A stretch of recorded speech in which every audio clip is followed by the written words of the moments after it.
गायों की रक्षा करने के लिए आखिर क्यों त्रिशूल उठाया था अशोक सुंदरी ने? आइए जानते हैं। भोर की नरम रोशनी धीरे धीरे हरे मैदानों पर फैल रही थी। ओस से भीगी घास पर सूरज की पहली किरणें चमक रही थीं।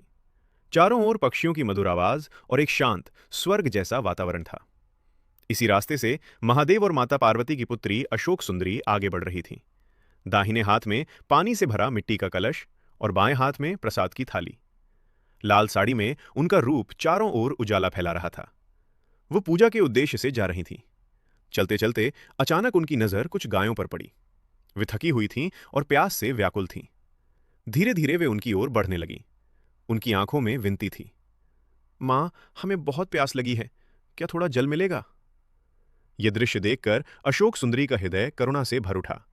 उन्होंने बिना एक पल देर किए कलश का सारा जल गायों के सामने उंडेल दिया। फिर प्रसाद की थाली से एक एक कर उन्हें खिलाने लगीं। तभी एक गाय स्नेह से मानो कह उठी, बेटी, तुमने तो अपना सब कुछ हमें दे दिया, तुम्हें कष्ट नहीं हुआ? अशोक सुंदरी मुस्कुराई और बोली, तुम सब तृप्त हो जाओ, यही मेरी खुशी है। मैं प्रतिदिन तुम्हारे लिए जल लेकर आऊंगी। उसी समय आकाश में एक दिव्य प्रकाश फैल गया। वहां माता पार्वती और महादेव प्रकट हुए। अपनी पुत्री की दया देखकर वे गर्व से भर उठे। लेकिन तभी वातावरण अचानक बदल गया। एक भयंकर गर्जना के साथ वहां एक डरावना दानव आ पहुंचा। वो गरज कर बोला, ये सभी गायें मेरा भोजन बनेंगी।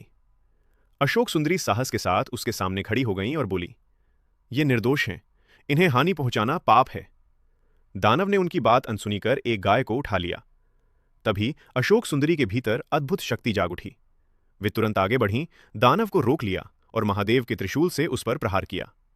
एक ही वार में दानव भूमि पर गिर पड़ा। चारों ओर फिर से शांति लौट आई। पक्षियों की आवाज, ठंडी हवा और वही सुंदर वातावरण वापस आ गया। महादेव ने अपनी पुत्री के सिर पर हाथ रखकर कहा, आज तुमने अनेक माताओं के प्राणों की रक्षा की है, हमें तुम पर गर्व है। गायें आनंद से उनके ऊपर फूल बरसाने लगीं। प्रकृति मानो फिर से मुस्कुरा उठी। अशोक सुंदरी की दया और साहस की यह कथा आज भी स्मरणीय है। दोस्तों, अगर आपको यह कहानी अच्छी लगी हो तो लाइक, शेयर और सब्सक्राइब जरूर करें।